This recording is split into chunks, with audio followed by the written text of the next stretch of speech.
Good morning, St. Paul's. Today is October 13th, 2025, and you are watching Wolf TV, bringing you the latest news, sports, entertainment, and everything in between. We are live, and we have a great show for you today.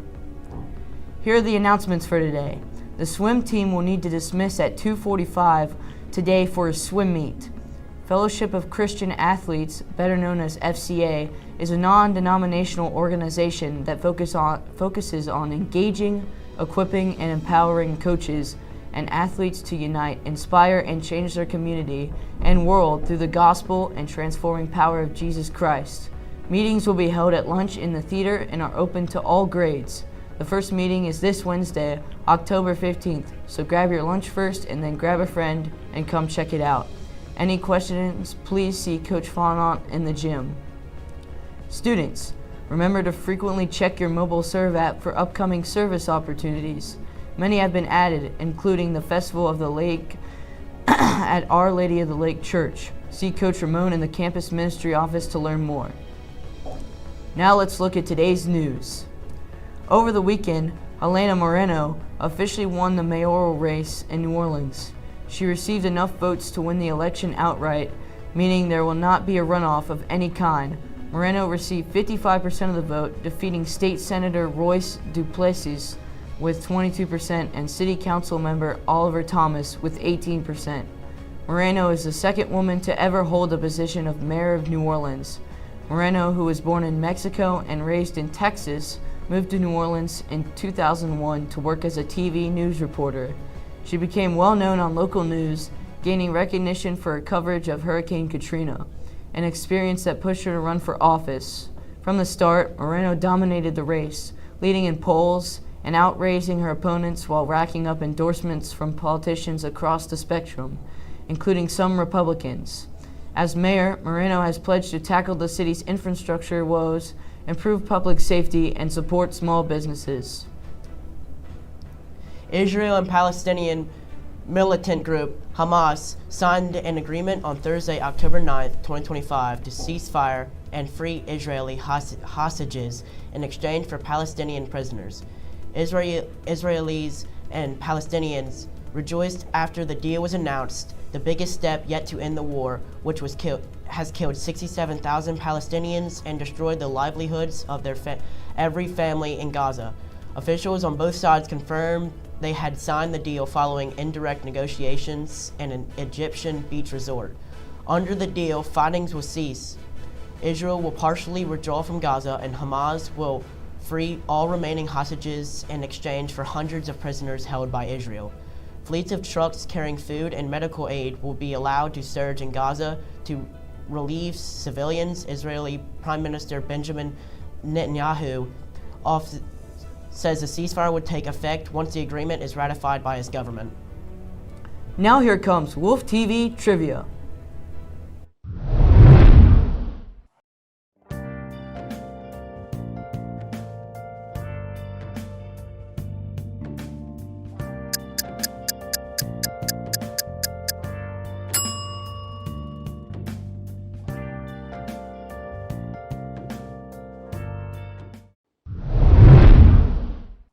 Now let's look at today's sports news. The NCAA Division I has approved a groundbreaking rule that allows student athletes and athletic staff to bet on professional sports for the first time. The policy, which could take effect by November 1st, 2025, still bans any betting on college athletics or sharing insider information. NCAA leaders say the move reflects the changing reality of legalized sports gambling across the country. The change comes after multiple betting scandals, including suspensions of Division I basketball players accused of wagering on their own games. Officials believe focusing on education and responsible gambling will be more effective than total prohibition. They emphasize that the goal is to protect athletes while promoting awareness of potential risks. If Divisions II and III agree to adopt this same policy, the rule will extend across all NCAA levels. Critics argue that allowing athletes to gamble could blur ethical lines and damage the integrity of college sports. Supporters, however, view it as a modern and realistic step forward in today's betting landscape. In the Premier League, the teams have entered their international break. The players will return to their clubs tomorrow, October 14th, before the international break began. However, there was plenty of action. Liverpool lost again in a 2-1 match against Chelsea, and Caicedo and Estavo slotted the 2 goals for Chelsea. Liverpool dropped their first place position and now sit in second. First place Arsenal is looking very good as they move past Liverpool. In their last outing, they defeated West Ham 2-0. Declan Rice scored along with a PK from Bukayo Saka, right behind the 2 front runners in Tottenham Hotspur. The Spurs are also looking for very good sitting, just 2 points behind Arsenal. They won their last 2 out against Leeds United by a score of 2-1. The bottom 3 positions in a league belong to Burnley 18th, West Ham 19th, and the Wolves 20th. The Wolves have not won a game this season, but did grab a point from Tottenham and Brighton. West Ham is sitting in 19th place. They have the worst goal differential in the league, but have been able to get 1 win. Lastly, Burnley is in 18th place. As a team that just earned promotion, they look to stay in the top tier. The only thing separating Burnley and West Ham at the moment is 2 goals. Both teams will look to get the offense rolling. A lot of football action in the state of Louisiana took place over the weekend. Let's take a look at the Saints, LSU, and St. Paul's. The Saints fell 25-19 to the New England Patriots. Quarterback Spencer Rattler threw for 227 yards. All Saints scoring came via kicker Blake Grupe, who hit 4 field goals.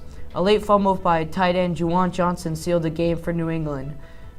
Drake May continues to look impressive, and while Rattler has shown improvement, he still has a long way to go to reach what many believe to be his full potential.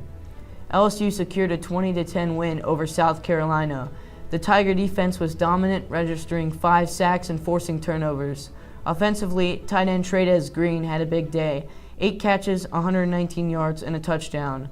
Quarterback Garrett Nussmeier had mixed highs and lows, 2 touchdown passes, but also 2 interceptions. LSU currently sits at number 10 in the top 25 poll. St. Paul's had a big night at home. The Wolves defeated Hammond 41-12 at Hunter Stadium.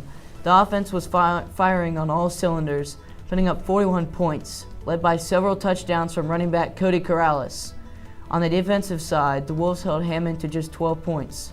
St. Paul's has been performing well recently as they've won 3 of their last 4 matchups. As for Hammond, their loss ended a 5-game streak of away wins dating back to last season and brought them to 4-2. We've got plenty of district action coming up soon. St. Paul's will square off against rival Ponchatoula at 7 o'clock on Friday in the Swamp. And finally, congratulations to the Las Vegas Aces, who won the MWA Finals over the weekend. The Aces swept the Phoenix Mercury 4-0 and sealed the deal on Friday with a decisive win. Now the long wait until May begins as we eagerly wait a new season to start in 2026. Now it's time for Song of the Day. Transition.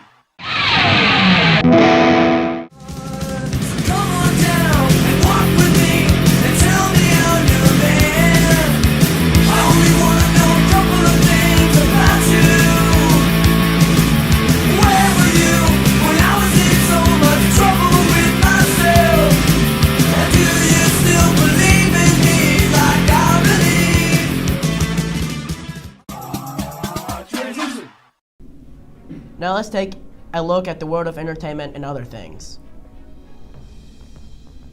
The Ghost of Yotei has finally come out and is leaving fans absolutely stunned.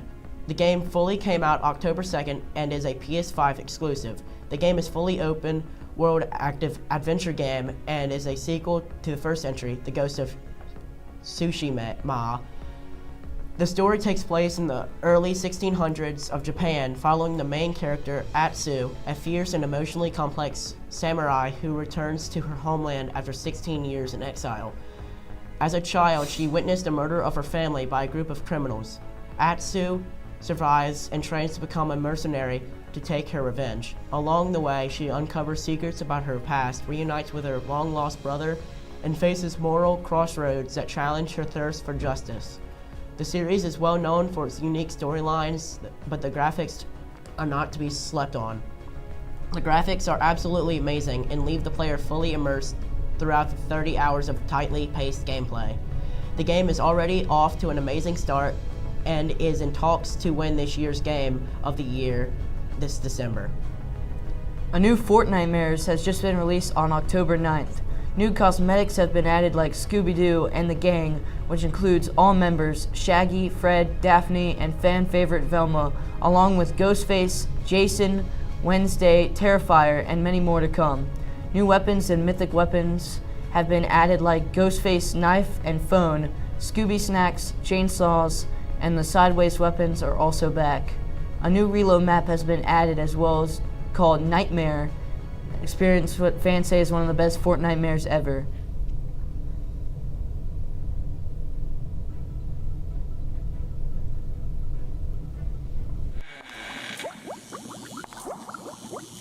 Hello there, and welcome to another tier list by me. So today, in the spirit of Halloween, we have a Halloween monster tier list, including 10 iconic monsters relating to Halloween. So here we have the tiers. I think these are all pretty self-explanatory, so let's get into it. So starting off, we have Frankenstein, who's arguably the most iconic Halloween monster, and I'm going to put him in alarmingly awesome. I think he has a cool origin. I think he has some really good movies throughout the nearly century that he's existed in film. I think he's really cool. Next we have Dracula, and I think Drac is going to go in also alarmingly awesome. He has arguably like the most iconic films. I mean, he has so many just iconic movies. Next we have The Mummy, and I'm going to put The Mummy in ghoulishly good. I think it's a good monster. It's just like never been like one that I've cared for much.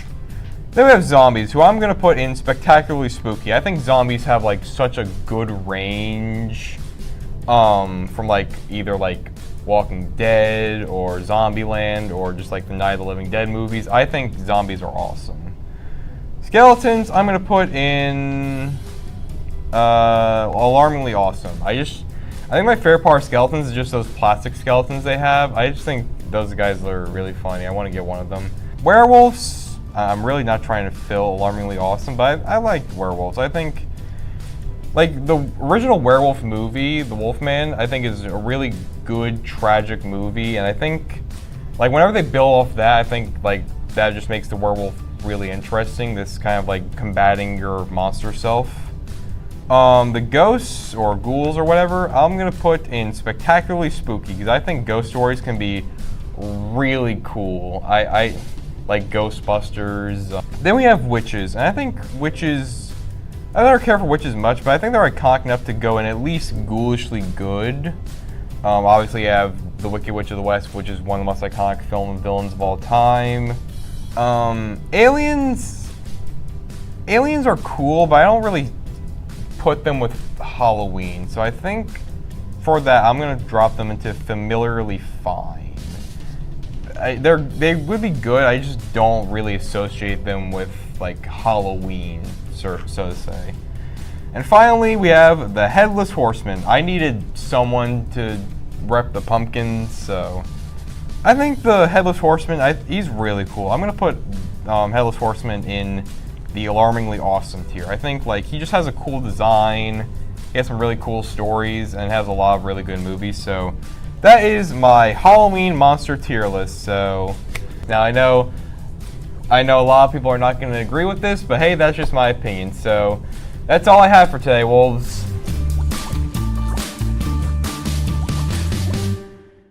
Hey Harris, why can't you give Elsa a balloon? Why? She'll let it go. That's our show for today, Wolves. Thank you for watching Wolf TV, and until next time, let's make it a great day.